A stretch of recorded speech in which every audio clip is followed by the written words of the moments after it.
profe, sí, ¿Están viendo la pantalla? sí. Bien,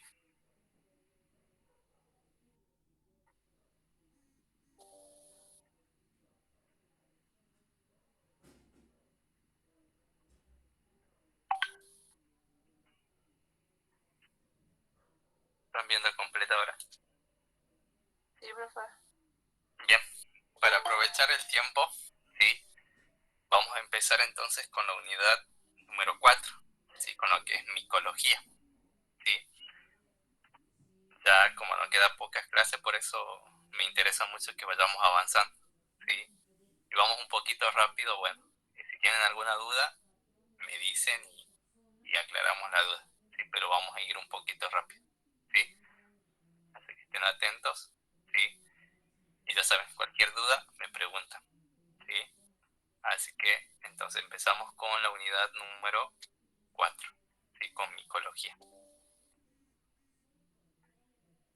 Bien, nosotros en las otras unidades vimos bacterias, ¿sí? Vimos que son microorganismos celulares procariotas. También vimos microorganismos no celulares, los virus, ¿sí?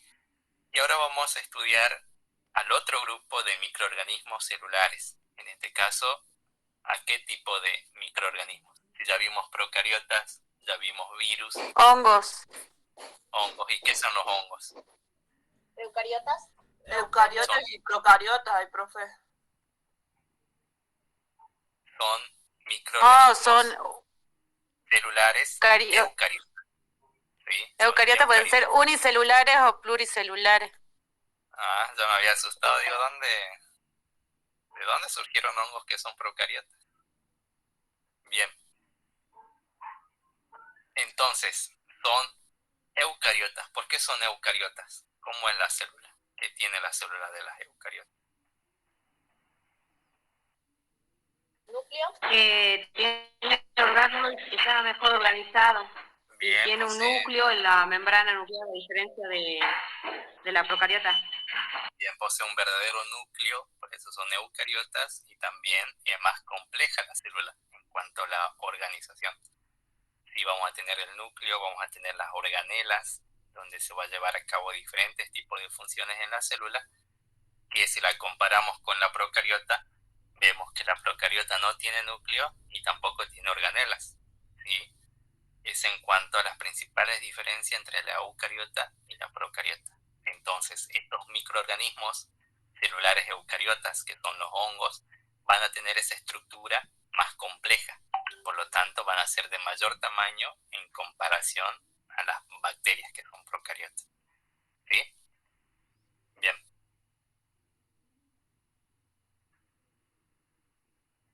Ahora sí. Empezamos entonces con la micología. ¿Sí? La micología va a ser la ciencia que se encarga del estudio de lo que es la diversidad, de la variabilidad de lo que es el reino fungi, ¿sí? O bien conocido como el reino de los hongos, ¿sí? Esta ciencia va a estudiar lo que es la morfología, es decir, la forma que presentan los hongos, como así también las funciones que llevan a cabo los hongos. ¿Sí? Si hablamos de morfología, ¿sí? ¿Cuáles son las principales formas que presentan los hongos?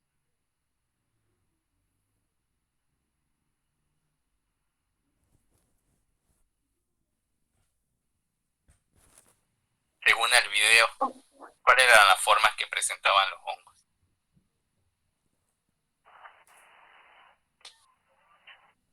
Habían tres, profe. Bien, Mo, después como el hongo que todos conocemos, creo, como la plantita, y la levadura que serían las frutas. bien, esas son las tres principales formas en que se presentan los hongos. ¿Sí? Levaduras, mohos y hongos de sombrero. ¿Sí? Bien, eso hace referencia a lo que es la forma. ¿Sí? También eh, vamos a estudiar las funciones que van a llevar a cabo los hongos. ¿Sí? Bien, entonces vamos a empezar con algunas características generales del reino de los hongos, del reino fungi. ¿Sí? Entonces, En este reino se incluye un grupo muy diverso de organismos que son eucariotas, ¿sí? Y acá sí, pueden ser unicelulares, es decir, que están formados por una sola célula, o hay hongos que son pluricelulares, es decir, que están formados por numerosas células, ¿sí? Entre los unicelulares encontramos a las levaduras, que son los únicos hongos microscópicos y que están formados por una sola célula, ¿sí? Y luego tenemos los mohos, pero a diferencia de las levaduras, los mohos son hongos pluricelulares, es decir, que están formados por numerosas células, ¿sí? Pero también son microscópicos, ¿sí? Y al ser pluricelulares, ¿sí? Esas células van a formar filamentos, por eso tienen esa estructura filamentosa, ¿sí? Como pueden observar. Cuando el moho empieza a crecer, ¿sí? Recién puede ser visible a simple vista. Por ejemplo, ¿vieron esa pelusa que se forma en las frutas en descomposición, en algunas verduras o en el pan? También puede aparecer esa pelusa. ¿Pudieron observarla? Sí, profe. Bien. En el queso también, profe. Eso también, sí, en diferentes alimentos donde los mohos, cuando empiezan a crecer, forman esa estructura filamentosa y a medida que crecen, se va a formar esa masa visible que tiene esa forma de pelusa. Y ahí recién se pueden ver estos hongos, que generalmente son microscópicos. Si se toma una pequeña muestra de esa pelusa que se ve en una fruta, en el pan, en el queso, si se toma un pequeño pelitos, digamos, un pequeño filamento, y lo llevamos al microscopio, ahí recién se puede ver la célula y la estructura de estos mohos, ¿sí?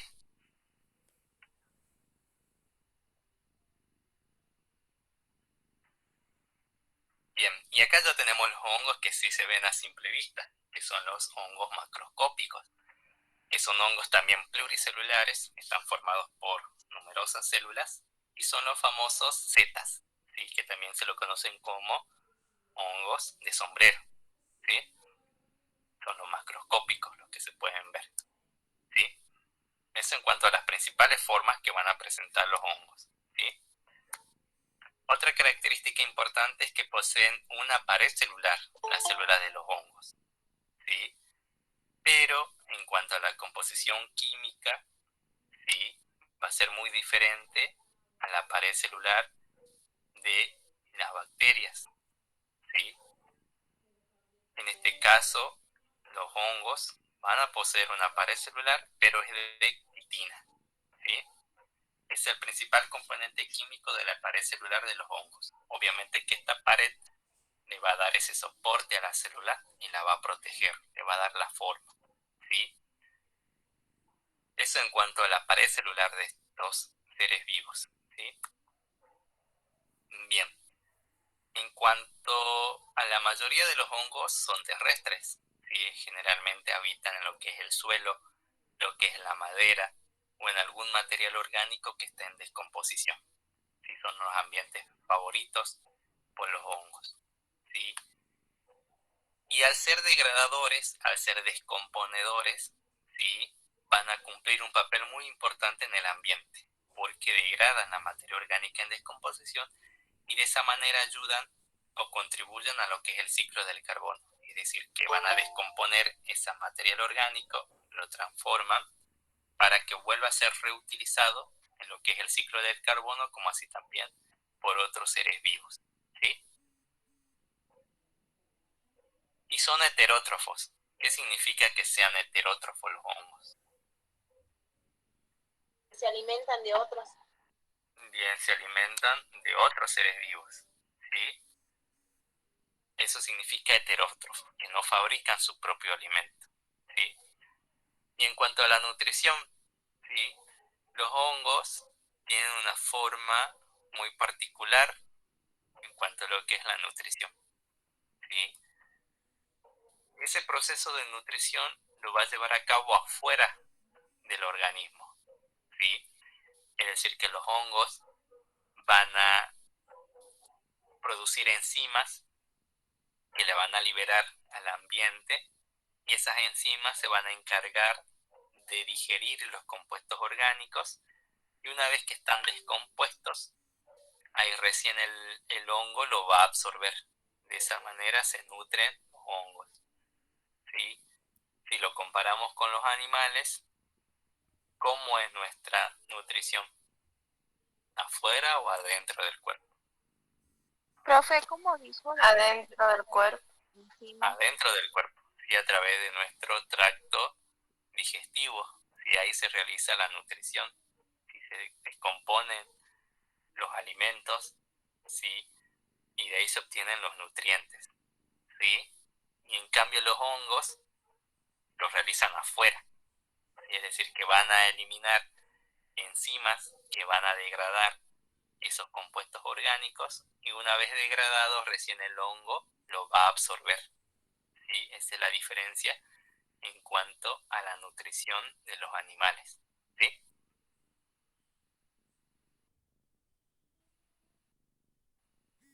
Bien, en cuanto a la reproducción. Cuando se habla de reproducción en los hongos se reproducen a través de esporas, ¿sí? No se confundan con las esporas, con las endosporas que forman las bacterias, ¿sí? En las bacterias, las esporas o endosporas son estructuras de resistencia que le van a permitir sobrevivir en el ambiente, ¿sí? Y cuando se habla de esporas en los hongos, se habla de estructuras que utilizan para reproducirse, ¿sí?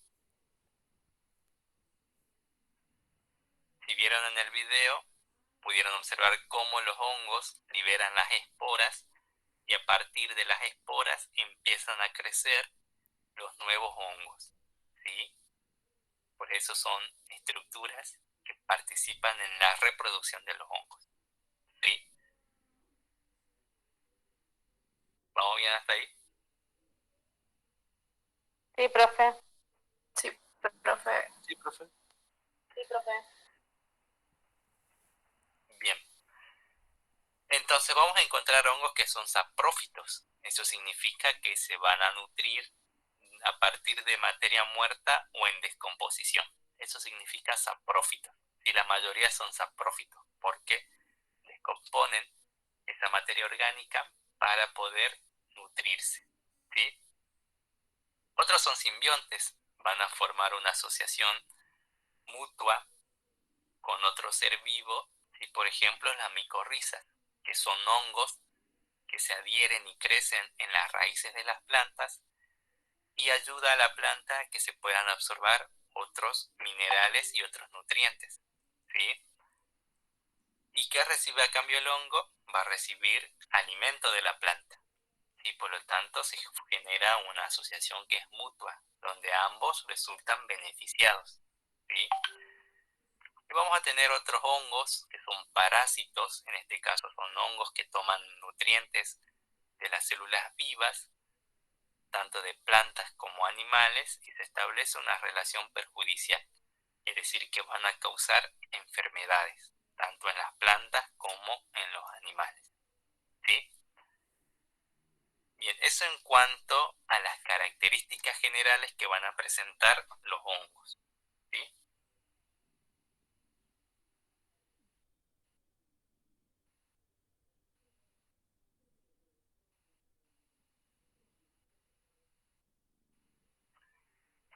Bien, en cuanto a las aplicaciones, los hongos también se utilizan para múltiples aplicaciones, ya sea en la industria, ya sea en la medicina, ya sea en el ambiente, son muy beneficiosos, ¿sí? Por ejemplo, a esta levadura, la Saccharomyces cerevisiae, que es una levadura que se aprovecha la fermentación de estas, que llevan a cabo estas levaduras para la elaboración de diferentes productos que consumimos, ¿sí? Por ejemplo, para la elaboración del pan, de la cerveza y el vino, se utiliza esta levadura.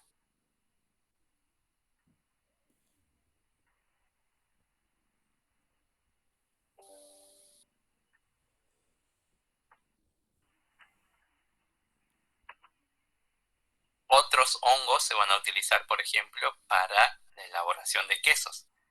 Por ejemplo, acá Penicillium roqueforti que es el hongo responsable de darle ese sabor característico al queso Roqueforti, o conocido también como queso azul. ¿Sí? ¿Pudieron probar ese queso? Sí, es muy fuerte. Ayer, profe. Yo ya hablo. Sí, tiene un sabor, bueno, bastante particular, digamos. ¿Sí? ¿Sí es caro, no, profe? No, creo que más rico el otro, que este queso que tiene hongo. ¿Sí?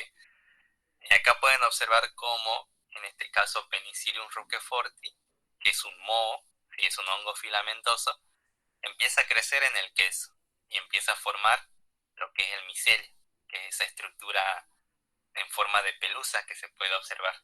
¿Sí? Y eso es que le da ese sabor, el crecimiento de ese hongo le da ese sabor característico al queso azul, al queso roqueforti. ¿Sí? Hay otros Penicillium, por ejemplo Penicillium notatum, del cual se obtuvo lo que es la penicilina, ¿sí? Que se utiliza para lo que es la síntesis de los antibióticos, ¿sí? Porque es un buen antibiótico la penicilina. ¿Sí? Esto fue descubierto por el Alexander Fleming. ¿Sí? Él estaba haciendo cultivos de bacterias en placas de Petri, ¿sí? Y se fue de viaje, dejó ahí las placas a la intemperie. Cuando él llega de viaje descubre que había un microorganismo que estaba creciendo en esas placas, y ese microorganismo estaba impidiendo que las colonias de bacterias siguieran creciendo. Y entonces eso lo llamó mucho la atención, ¿sí? Él se preguntaba por qué la bacteria no estaba creciendo, ¿sí? Y él descubrió que ese microorganismo que estaba creciendo también junto a la bacteria estaba sintetizando algún componente que hacía que la bacteria no creciera. ¿Sí? Entonces ahí descubre que este hongo producía esta toxina, que es la penicilina, ¿sí? Que inhibe lo que es el crecimiento de las bacterias. ¿Sí? Entonces fue una gran revolución, un gran descubrimiento, porque a partir de ahí empieza lo que es la era de los antibióticos, y obviamente que mejoró bastante el tratamiento de las enfermedades infecciosas ocasionadas por bacterias. Y porque la penicilina es un medicamento muy eficaz y muy potente para tratar infecciones que son provocadas por bacterias. ¿Sí? Y, y esta penicilina se obtiene de este hongo, de Penicillium notatum. ¿Sí? Entonces, gracias a esto se pudo tratar diferentes infecciones causadas por las bacterias. ¿Sí? Porque la penicilina inhibe lo que es el crecimiento de las bacterias. ¿Sí? Impide que las bacterias sigan creciendo. Bien, para la alimentación se utilizan este famoso hongo que es Agaricus bisporus. ¿Sí? ¿Cómo se conoce comúnmente? Champiñón. Champiñón. Seguramente lo habrán probado en diferentes platos, ¿sí? Que le da, digamos, también otro gusto, otro sabor. En particular esos platos que se preparan con Agaricus bisporus, que son hongos que son los champiñones, que la mayoría son comestibles. ¿Sí? Bien. Eso en cuanto a las aplicaciones. ¿Sí? Vimos que los hongos son bastante beneficiosos, ¿sí? Tanto para la industria alimentaria como así también para la medicina. ¿Sí? Y nosotros nos vamos a centrar principalmente en hongos que producen enfermedades. ¿Sí? Es decir, que vamos a ver la micología médica. ¿Sí? Vamos a estudiar los hongos que van a producir enfermedades en el hombre. ¿Sí? Bien, entonces los hongos van a producir diferentes cuadros patológicos en las personas. Esos cuadros patológicos se conocen como micopatologías. ¿Sí? Dentro de estas micopatologías encontramos lo que es el micetismo, la micotoxicosis y las micosis. ¿Sí? ¿Qué es el micetismo? ¿Sí? El micetismo es una intoxicación, ¿sí? Producida por hongos venenosos por hongos psicotrópicos y alucinógenos. Eso van a producir ese cuadro patológico que es el misetismo, ¿sí? Profe, disculpe, profe. ¿Qué? Para diferenciar los hongos venenosos es con lo que están abajo del sombrero que están negros y con el cabito que está finito. Así es, los hongos venenosos. No, generalmente dependiendo de la especie que vos estés estudiando, porque hay varias características que te pueden indicar cuál es un hongo venenoso para diferenciarlo de un hongo que no es venenoso. Generalmente el color, sí, generalmente se basa mucho en lo que es el color del hongo, ¿sí? Porque hay hongos que tienen la misma estructura, pero se diferencian en cuanto a lo que es el color o el olor. Y por eso tienen que tener un buen ojo, saber bien de hongos para poder identificar a hongos venenosos de no venenosos, ¿sí? Y generalmente esa confusión hace que las personas que no sepan diferenciar un hongo venenoso de un comestible cometen ese error de consumir esos hongos venenosos, ¿sí? Y esos le van a producir cuadros de intoxicación en el organismo, ¿sí? Y dependiendo obviamente de la cantidad de hongo que se ingirió, obviamente que puede haber una leve intoxicación que afecta principalmente lo que es el tracto digestivo, o también pueden aparecer intoxicaciones más graves donde puede afectar lo que es el sistema nervioso, puede producir convulsiones, inclusive pueden producir graves intoxicaciones que pueden conducir a la muerte, ¿sí? Eso es el misetismo, ¿sí? Y también hay hongos que son psicotrópicos y alucinógenos, ¿sí? Que producen, las personas que consumen estos hongos le va a producir una alteración en lo que es la percepción sensorial, ¿sí? Eso significa que la persona se va a encontrar como en un mundo de fantasía, el cuerpo le va a dar relajación al cuerpo, ¿sí? Porque va a alterar todo lo que es la percepción sensorial. ¿Sí? La persona como que se encuentra ahí volando en una nube de fantasías, en un mundo muy colorido, no sé, por eso son alucinógenos, ¿sí? Y obviamente que cuando se los consume en grandes cantidades, obviamente que van a producir una intoxicación y no va a generar esos efectos alucinógenos, ¿sí? Por eso, bueno, las personas que consumen, obviamente que lo consumen en poca cantidad, sino si lo consumen en grandes cantidades les puede provocar otros cuadros que son bastante graves, ¿sí? ¿Conocen algún hongo alucinógeno acá de Argentina?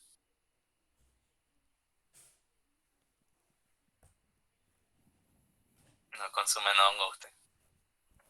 No, profe, yo no. Alucinógenos no. No, no consumimos hongos. ¿No escucharon hablar de este famoso hongo alucinógeno? Acá no.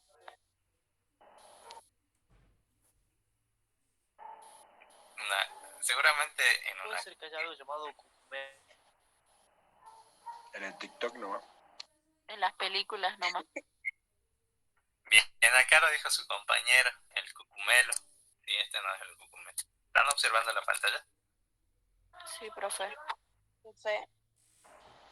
El hongo Bien, en este es varios el famoso cucumelo, ¿sí? Que son hongos que se lo utilizan con esos fines alucinógenos, ¿sí? Hay una canción de los Tequis, creo que habla del baile del cucumel, no sé si lo habrán escuchado. Seguramente que sí. No, tampoco van a decir que no escuchan Ahora música. todo tiene sentido. Profe. No. No, yo no.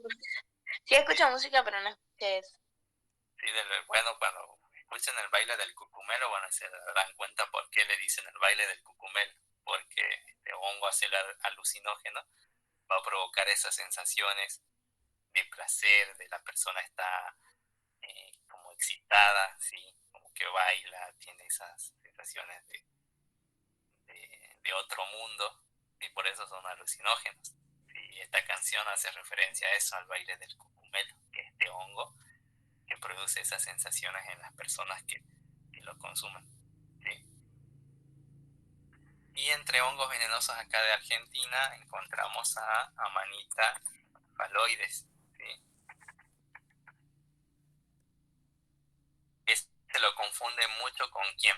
¿A quién es parecido a Amanita phalloides? ¿Al champiñón? Bien, al champiñón.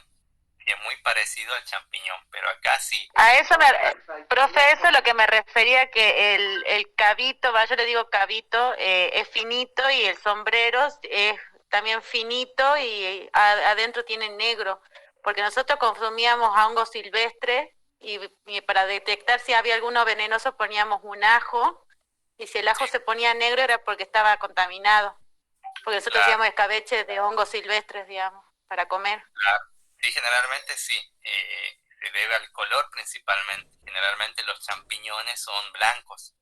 ¿Sí? En cambio, Amanita phalloides sí presenta una coloración amarillenta amarillento blancuzca. Sí, esa es la principal. Y tiene como un anillo, ¿no?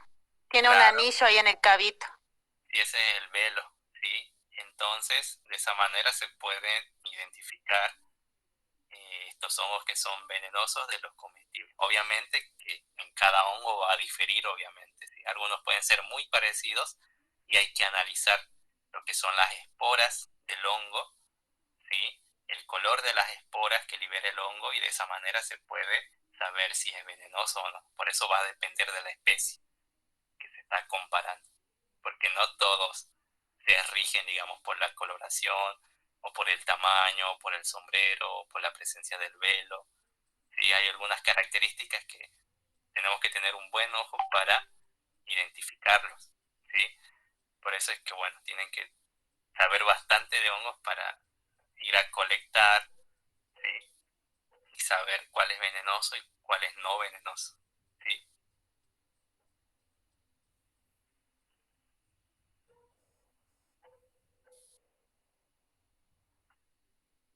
Bien, volvamos a la presentación.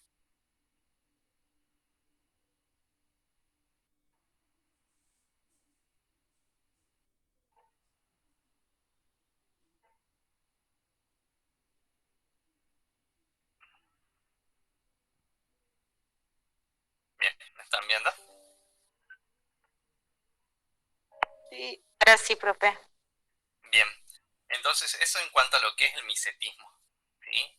Y luego tenemos la micotoxicosis, que son hongos que van a producir micotoxinas, así que también van a provocar diferentes cuadros, desde intoxicaciones hasta la aparición de tumores y cáncer en las personas que tuvieron contacto o ingirieron ese tipo de toxinas que son producidas por esos hongos. Si vamos a finalizar la clase, vamos a ver un poquito de las micotoxinas, ¿sí?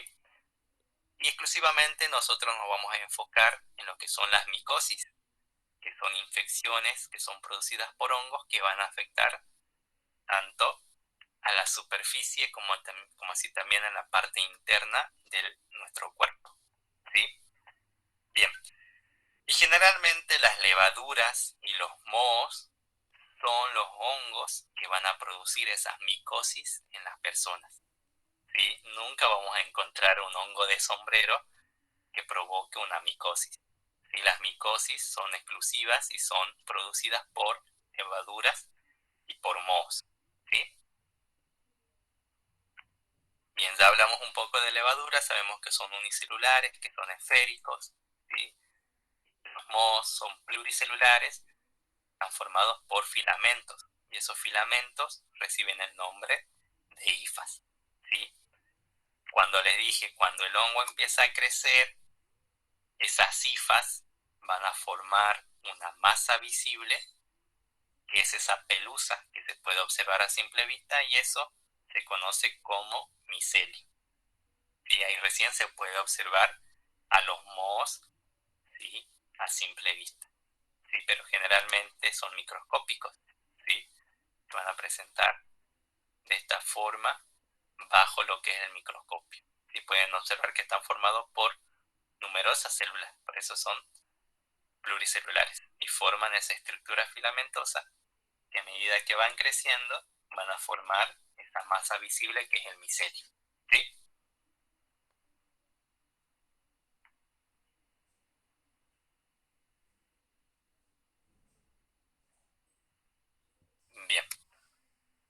Entonces las micosis son enfermedades que son causadas por hongos, ¿sí? Y se van a clasificar de acuerdo al tejido que va a infectar, ¿sí? Vamos a tener micosis que van a afectar lo que es la superficie, ¿sí? Micosis cutáneas, subcutáneas, luego micosis oportunistas y micosis profundas, ¿sí? Eso va a depender del tejido que va a infectar, ¿sí? Empezamos con las micosis superficiales, es decir, que esas micosis van a estar limitadas a regiones superficiales de la piel y el cabello, ¿sí? Y generalmente no son destructivas, no producen síntomas graves, ¿sí? Y solamente tienen importancia estética, ¿sí? Solamente la persona que está, digamos, con estos micosis superficiales, obviamente que estéticamente no se va a ver bien, ¿sí? Y como dije, no son Profe, solamente ¿puede ser el hongo del pie? no, el hongo del pie de atleta es una micosis cutánea. Estas son micosis superficiales nada más, que están en la superficie, ¿sí? Ya vamos a ver el pie de atleta. Bien, y generalmente en algunos casos pueden producir leves síntomas, por ejemplo una descamación o una picazón leve en lo que es la piel, ¿sí? Profe, ¿serían las caspas? ¿Cómo? Profe, ¿serían las caspas? La capa no es... A ver, la capa es un factor que influye a la infección por un hongo. Si es un factor, eso significa que uno que tiene caspa, normalmente tenemos caspa, eso significa que no tenemos generalmente un hongo. Es un factor que puede contribuir a la aparición o la infección de ciertos tipos de hongos que se encuentran en el cuero cabelludo. Pero en sí la caspa no es un hongo. ¿Entiendes? Profe, sería así como, yo conozco una persona que tiene como manchas blancas en la cabeza, ¿eso sería? Claro, cuando aparece ya lo que es... ¿Que le dicen el hongo del gato, puede ser? Cuando se queda como pelado la cabeza. No, ese otro tipo de hongo. Cuando No. el hongo que está asociado... Profe, ¿cuál es un ejemplo de esto así más o menos que conozcamos? No, ya, esperen porque quiero darle una introducción primero, pero como me preguntaron de la caspa, quiero decirle que, a ver, normalmente nosotros, la piel, sí, generalmente se va renovando, ¿sí? Todas las células que están en la parte más superficial mueren, ¿sí? Y generalmente, siempre, todas las noches, todos los días, estamos eliminando esa piel muerta, ¿sí? Y eso mismo ocurre en el cuero cabelludo, ¿sí? Entonces, la caspa se forma cuando hay un crecimiento excesivo, ¿sí? Entonces, las células del cuero cabelludo entonces empiezan a morir, ¿sí? Pero se reproducen a gran velocidad. Y eso hace que se forman esas, eh, esas costras, ¿sí? Que nada más que es una piel seca y muerta. ¿Sí? Eso es la caspa. ¿Sí? Debido a que se está renovando el cuero cabelludo, pero en algunas personas esa renovación del cuero cabelludo es más rápida y por eso es que se forman esas placas de células de piel seca, ¿sí? Y eso puede hacer que junto a que otro factor que es la producción de sebo en el cuero cabelludo, mala caspa, hace que se convierta en un ambiente propicio para el crecimiento de ciertos tipos de hongos que se encuentran en el cuero cabelludo, ¿sí? Entonces, cuando se produce las caspas, generalmente produce una picazón y la persona tiende a rascar.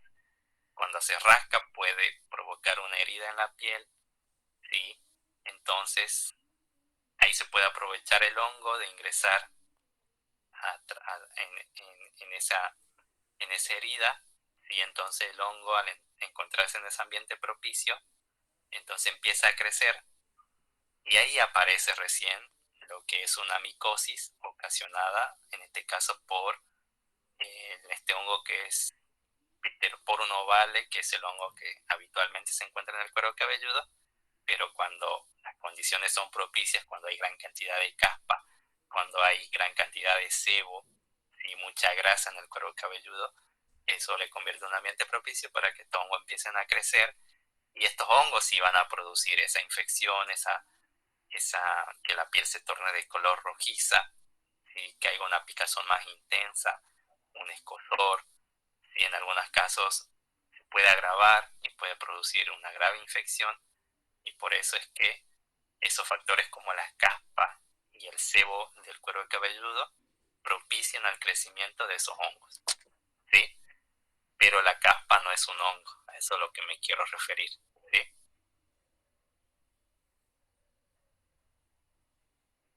Y obviamente que se utilizan champús para eliminar un poco la caspa, también se utilizan cremas antimicóticas para eliminar al hongo, ¿sí?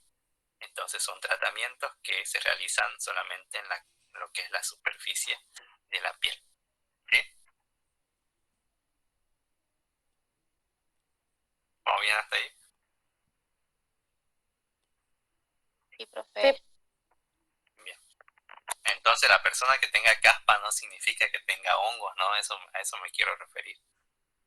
Entonces como un factor, digamos, Un no es un factor que hongo. contribuye a que los hongos que se encuentran en la cabeza puedan generar un proceso de infección, Ah, bien.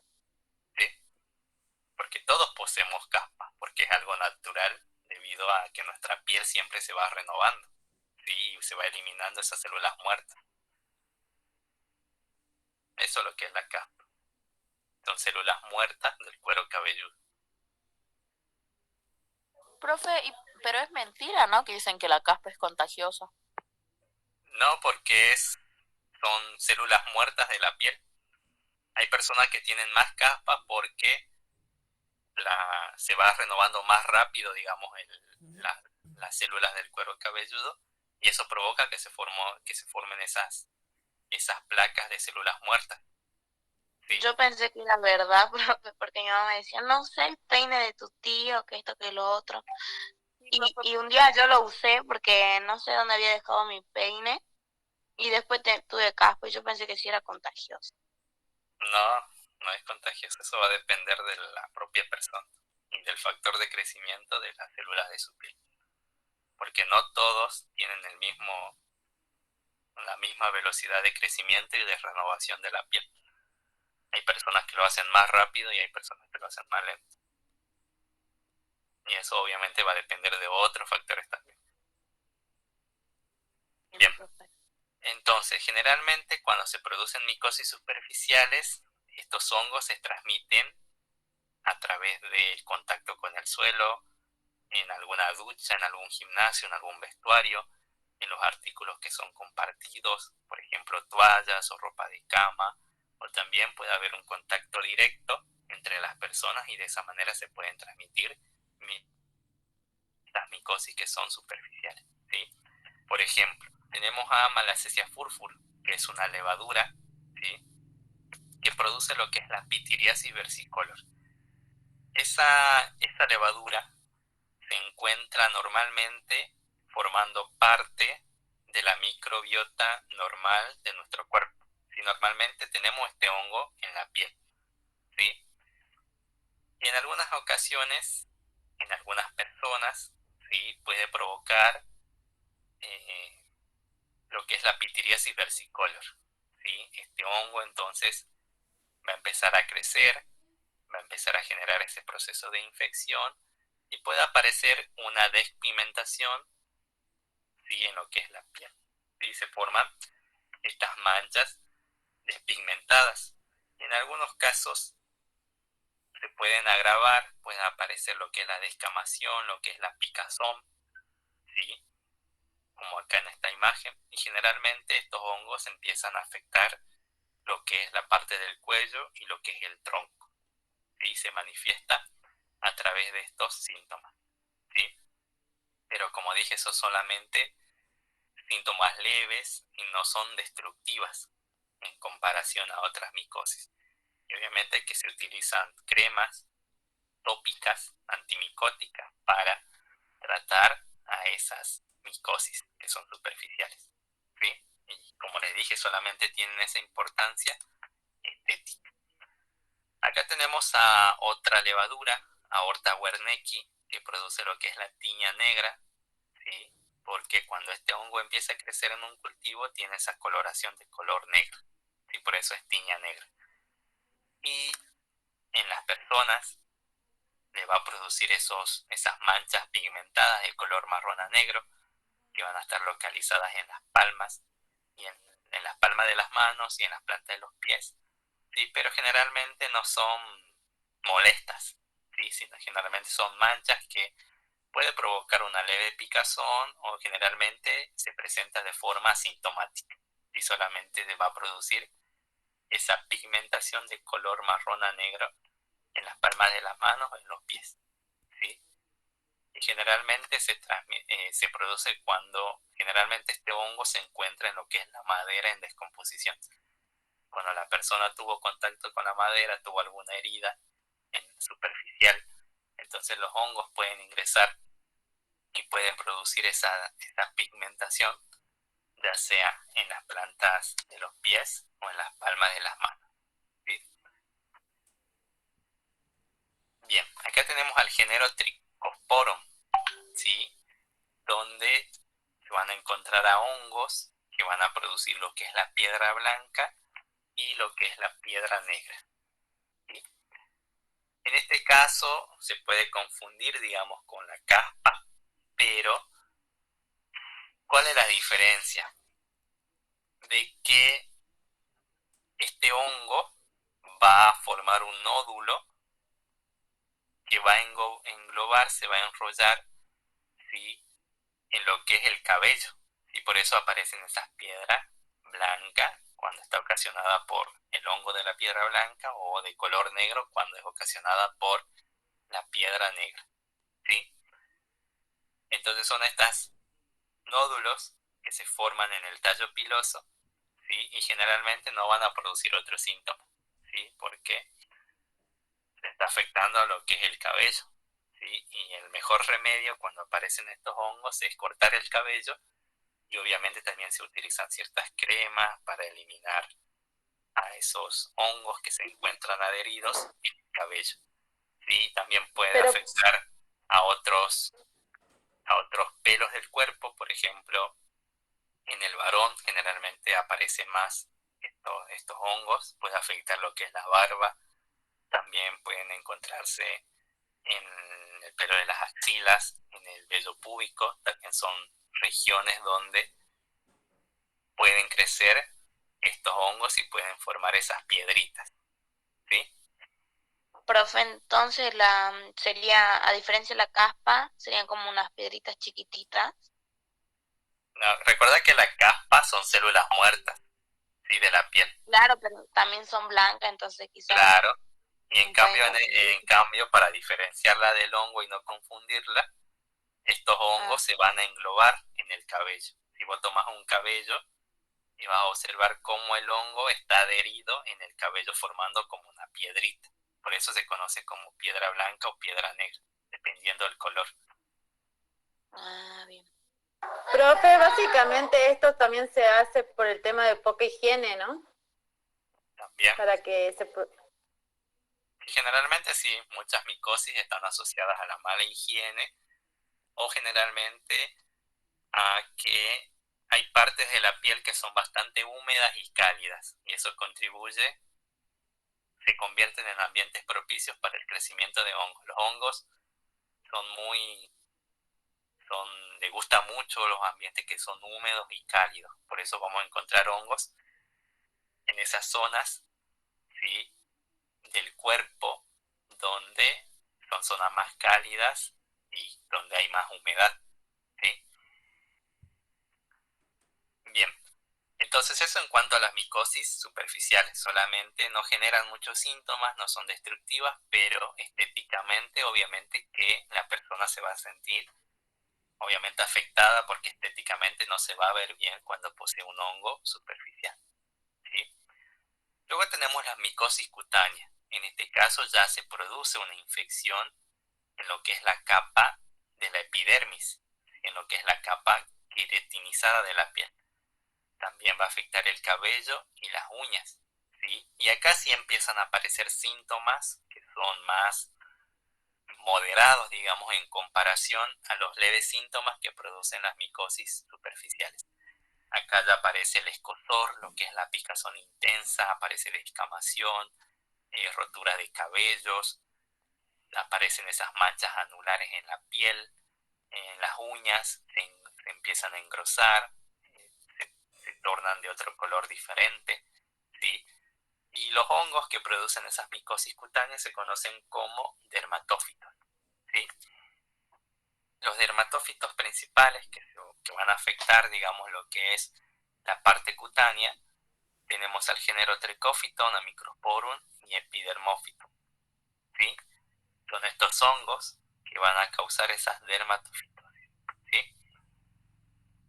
Bien, dentro del género Trichophyton, sí se va a encontrar el hongo que produce lo que es el pie de atleta, ¿sí? Es esta primera imagen, acá. Este es el hongo Trichophyton que produce lo que es el pie de atleta en el pie, ¿sí? ¿Y por qué aparece entre los dedos? ¿Cómo es esa parte? Ahí hay mayor humedad, Es mayor mayor humedad que uno no se seca bien los pies cuando se baña. Bien, y es más cálido, ¿sí? Generalmente aparece cuando no se secan bien los pies, o también en personas que sudan mucho, ¿sí? Entonces el sudor, más la humedad, más cuando Eso genera también olor a pata, ¿no? sí, usan media, ¿sí? Y un calzado cerrado, y eso se genera un ambiente muy propicio para que estos hongos empiecen a crecer y empiecen a generar procesos de infección, ¿sí? Y acá sí aparecen síntomas como escamación, el mal olor, la piel agrietada, la piel roja con picazón, ¿sí? En algunos casos más graves se forman ampollas, ¿sí? Y obviamente que se realiza tratamientos con cremas para eliminar el hongo de esta parte del pie. Y también obviamente que se recomienda una buena higiene, de utilizar talcos, ¿sí? Que laven sus medias, no sean vagos, ¿sí?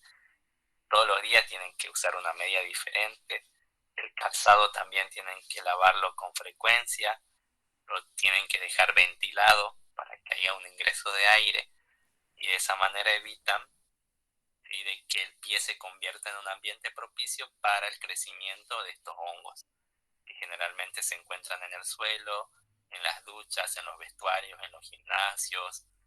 También se pueden contagiar cuando uno comparte alguna toalla o algún elemento que la persona que tiene hongo, ¿sí?, utiliza esos elementos y que uno Profe, digamos, ¿y cómo adquirir. sería el contagio en las piletas? Porque en el agua la serie que contamina todo, porque no te dejan entrar cuando tenés hongo.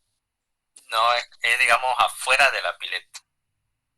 Vieron que hay unas, generalmente salpica agua, y generalmente ahí pueden estar estos hongos. Si uno cuando va descalzo, obviamente que puede adquirir los hongos ahí en el pie. Bien. No precisamente que vos te metas en el agua y te va a contagiar ahí en el agua. Profe, mis hijos transpiran mucho el pie y yo mezclo el talco con bicarbonato para prevenir casualmente que generen hongo. Sí, más precisamente vas a convertir al pie, digamos, en un ambiente que no sea propicio para el crecimiento del hongo. Obviamente con toda la higiene adecuada, el uso de calzado, y bueno, eso también evita, digamos, que el hongo crezca y genere esa infección en esa parte de los pies. ¿Sí? Bien, este mismo hongo que produce el pie de atleta, cuando la persona, generalmente la mayoría utilizan la misma toalla, ¿sí?, se seca el pie y utilizan la misma toalla para secarse otras regiones del cuerpo. Por ejemplo, se seca en la parte de la ingle, la parte de las axilas, que son zonas húmedas y bastante cálidas, donde este hongo del pie de atleta puede llegar a esas zonas a través de la toalla, ¿sí? se puede instalar en esas zonas húmedas y empieza a provocar también una infección. Y aparece lo que es la tiña inguinal, ¿sí? Y ahí se produce irritación, escozor, una picazón intensa, puede aparecer en la ingle, ¿sí? En las axilas, lo que es la parte del ano, ¿sí? Porque son zonas cálidas, son húmedas, y entonces estos hongos aprovechan esos ambientes y empiezan a crecer y empiezan a generar esas infecciones. Y generalmente en estas zonas aparecen esas manchas anulares que son típicas de infecciones por hongo. Y cuando uno se quiere autodiagnosticar, digamos, tiene una picazón intensa y observa que esa irritación no desaparece, ¿sí? Y se forma esa mancha anular, se van a dar cuenta que esa mancha anular va a tener un borde, como pueden observarlo acá. ¿Lo pueden ver? Sí, profe. Entonces ese borde elevado, cuando uno se toca y siente que el borde está elevado, significa que es una infección por hongo. Y es algo es muy característico de las infecciones por hongo. Forman esas manchas con esos bordes elevados, ¿sí? Y obviamente que se utilizan cremas antimicóticas para eliminar al hongo de la zona y para tratar esa zona de la piel. Y obviamente que también se recomienda que utilicen otra toalla para secarse esas zonas, ¿sí? Que sean zonas generalmente no estén muy húmedas, y porque eso también puede propiciar, digamos, el crecimiento de esos hongos en esa zona, ¿sí? Y como dijimos, aparte de la piel también puede afectar las uñas, y en este caso las onicomicosis van a ser infecciones en las uñas causadas por dermatófitos, como algunos hongos que pertenecen al género Cándida y al género Aspergillus, ¿sí? Y generalmente al producir una infección en la uña, que es una zona queratinizada, y le va a cambiar, va a producir que se engrose la uña, cambie de color y también produzca un olor en particular, ¿sí? Porque el hongo está causando una infección en la uña, y por eso es que se torna de esas características. Y también se utilizan cremas, ¿sí? Seguramente habrán escuchado en la televisión la famosa propaganda de Unesia, ¿sí? Que es una crema antimicótica que se utiliza para tratar estas infecciones en las uñas que están provocadas por estos dermatófitos, ¿sí? Bien, eso en cuanto a las cutáneas. Luego tenemos micosis subcutáneas. Eso significa que va a afectar las partes más profundas de la piel, en este caso lo que es la dermis, ¿sí? Y generalmente estos hongos ingresan a través de lo que es una inoculación traumática, ¿sí? Y va a generar una infección en la zona donde se produce esa herida o esa inoculación, ¿sí? Son muy localizadas estas micosis. Por ejemplo, si uno se lastimó el pie o la mano, es ahí donde se va a producir la infección por estos hongos que van a provocar esas micosis. Por eso son localizadas, dependiendo del lugar donde ingresó el hongo, ¿sí? Y el sistema de defensa del cuerpo va a destruir esos tejidos como respuesta a la infección, ¿sí? Generalmente aparecen verrugas, aparecen placas, aparecen úlceras, ¿sí? Y eso va a depender la especie de hongo que esté causando la micosis subcutánea, ¿sí? Por ejemplo, hay hongos del género Fusarium, del género Aspergillus y la levadura cándida, que pueden causar lo que es la queratitis micótica, ¿sí? Eso va a producir una infección en el ojo, ¿sí? Generalmente en lo que es la córnea. El hongo va a empezar a generar el proceso de infección y va a inflamar la zona, y en algunos casos puede formarse una úlcera en lo que es la córnea. Y generalmente cuando uno tuvo un contacto con estos hongos, generalmente lleva el dedo o se rasca el ojo, y son vías de entrada donde pueden ingresar los hongos y pueden causar este tipo de infecciones en el ojo. Y obviamente que tiene que ir al oftalmólogo, y el oftalmólogo tiene que diagnosticar si es un hongo, ¿sí? Y le vas a recetar las gotitas micóticas, ¿sí? Que son gotas que se utilizan exclusivamente para frenar y eliminar al hongo que se encuentra infectando lo que es el ojo, ¿sí? Y acá tenemos al género Fonsecae, donde tenemos una especie donde se encuentra Phyalophora verrugosa, que produce lo que es la cromoblastomicosis, ¿sí? Que ya acá se puede observar cómo las lesiones son más profundas, son más graves, ¿sí? Tienen ese aspecto de verruga, de costra, ¿sí? Y aparece en las manos y en las piernas, porque son lugares donde el hongo va a ingresar a través de una herida punzante en la piel, ¿sí? Y pueden provocar esas placas, esas verrugas, ¿sí? Y cuando no se trata, obviamente que el hongo puede seguir avanzando y de esta manera puede infectar todo lo que es la piel, más todo lo que es la pierna en este caso, ¿sí? El hongo ingresó aparentemente. Profe, generalmente esos hongos se da a las personas que tienen obesidad mórbida, ¿no? No, a ver, estos hongos generalmente se encuentran en el suelo y en las maderas en descomposición.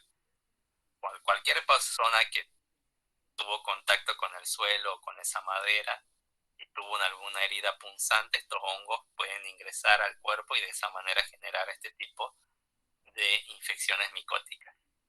¿Sí? Profe, y en caso de que se llegue a infectar todo ya la pierna, ¿puede llegar al caso de la amputación o hay tratamiento? Es que al tratarse de una parte subcutánea, ¿sí?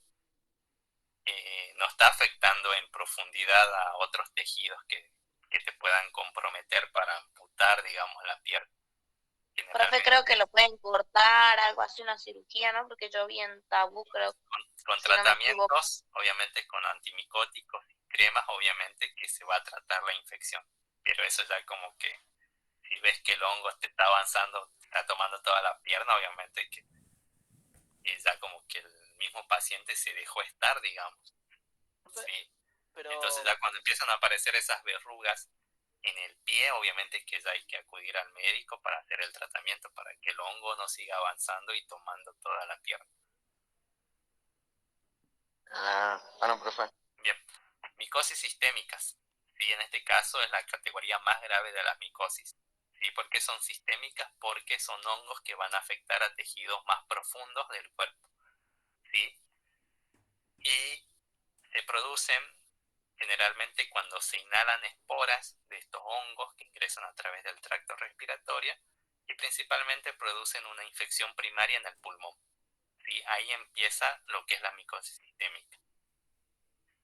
Una vez que está en los pulmones, este hongo se empieza a diseminar por otras partes del cuerpo y va a invadir otros órganos y tejidos, ¿sí? Por ejemplo acá, blastomisis dermatitidis, que produce lo que es la blastomicosis, ¿sí? Va a generar un proceso de infección en los pulmones y luego de ahí se va a propagar a otras partes del cuerpo, a otros tejidos, puede aparecer en la piel, en la cavidad de la boca, también puede afectar huesos y otros órganos importantes dentro del cuerpo, ¿sí? A lo mismo que Histoplasma capsulatum, que es otro hongo que se adquiere a través de la inhalación de las esporas de estos hongos que van a ingresar a los pulmones, y acá pueden observar cómo el pulmón está infectado por este hongo, ¿sí? Y después se va a diseminar por otras partes del cuerpo, afectando otros tejidos. ¿Sí? Por eso son más graves, porque ya afectan tejidos muy importantes y órganos muy importantes del cuerpo. ¿Sí? Y luego tenemos la micosis, que son oportunistas.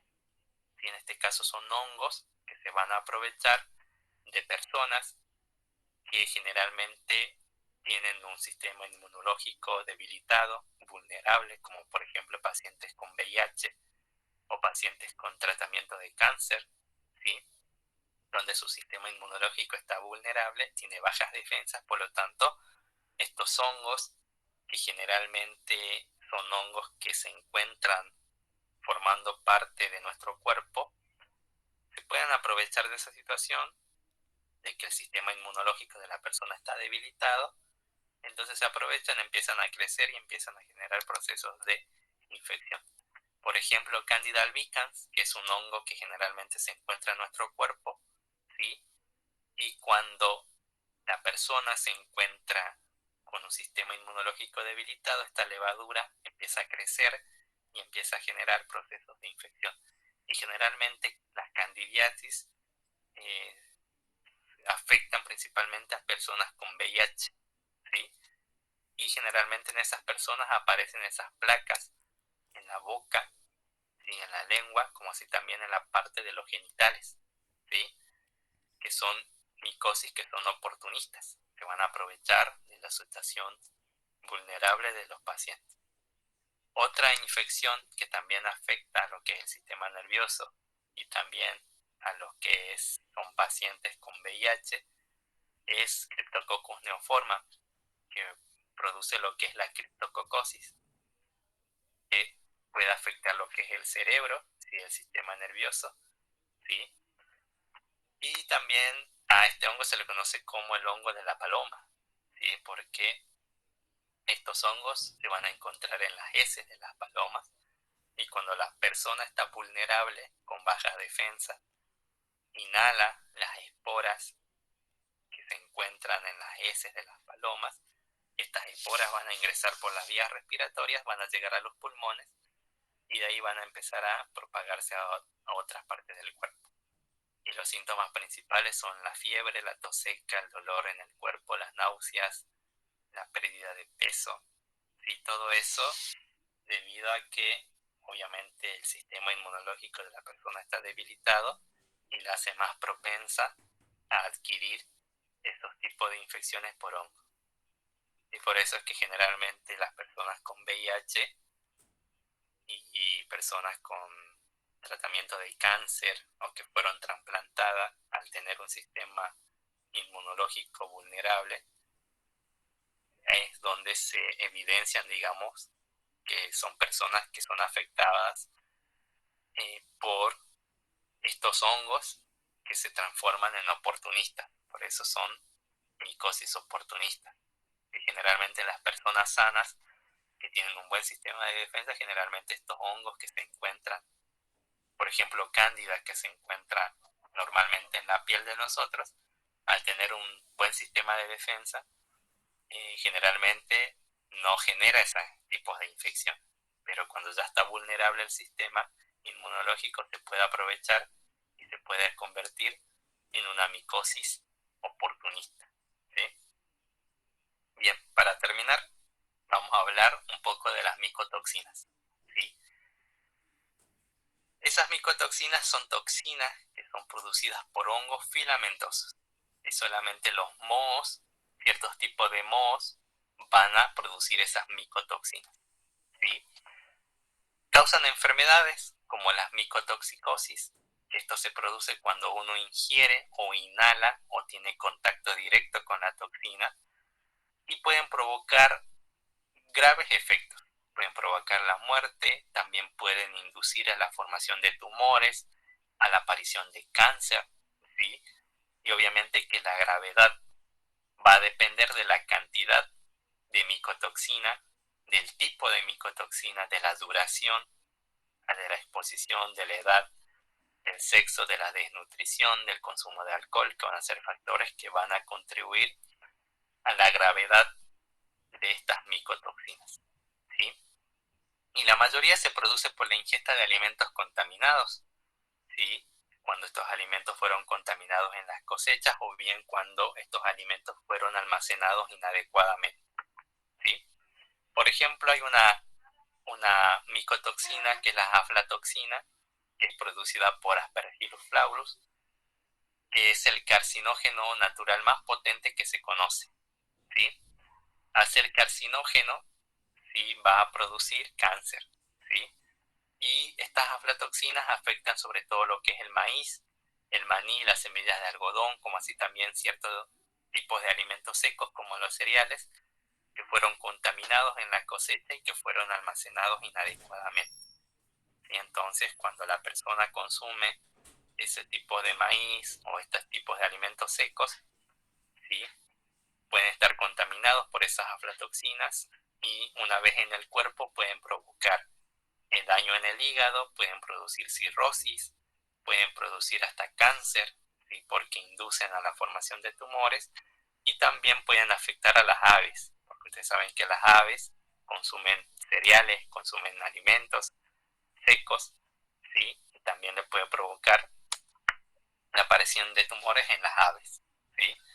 Y acá pueden ver cómo el hongo está creciendo, ¿sí? Forma esa pelusa, como yo le dije, los hongos filamentosos a medida que van creciendo forman lo que es el micelio, esta estructura en forma de pelusa que se puede observar, y empiezan a liberar esas toxinas que resultan tóxicas para nosotros y pueden provocar hasta la formación de cáncer, la formación de tumores y la aparición de cáncer en las personas, ¿sí? que consumieron, que ingirieron esas toxinas.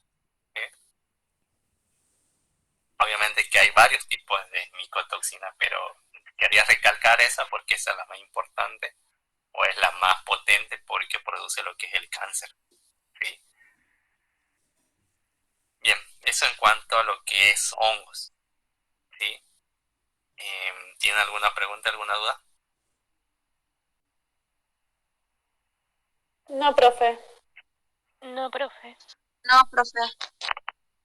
Bien, no se olviden de colocar la asistencia. Los que ya se desconectaron obviamente que van a estar ausentes. ¿Sí? Bien, no se olviden de colocar la asistencia y se van desconectando. ¿Sí? Esto sería hasta la próxima clase. ¿Sí? Hasta acá terminamos. Listo. Hasta luego, profe. Chao, hasta luego. Hasta luego, profe, gracias. Chau, Háganos profe. otra clase. Chao, hasta luego. Una pregunta. Hasta luego, profe. Sí, decime. ¿Usted todavía le falta corregir trabajo práctico número 2? ¿Vos por dónde lo mandas? Por el correo. ¿Con qué grupo hiciste en grupo? Sí.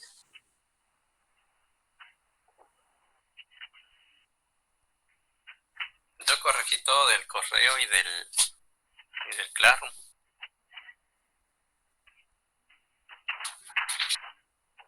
Yo también le mandé Una mensaje. consulta.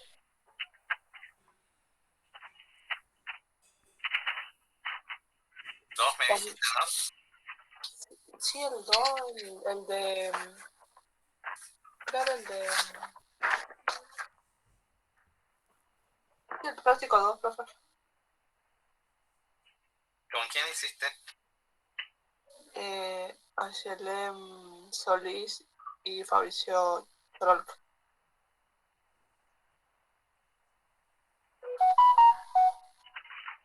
¿Seguro lo enviaron? Sí, profe.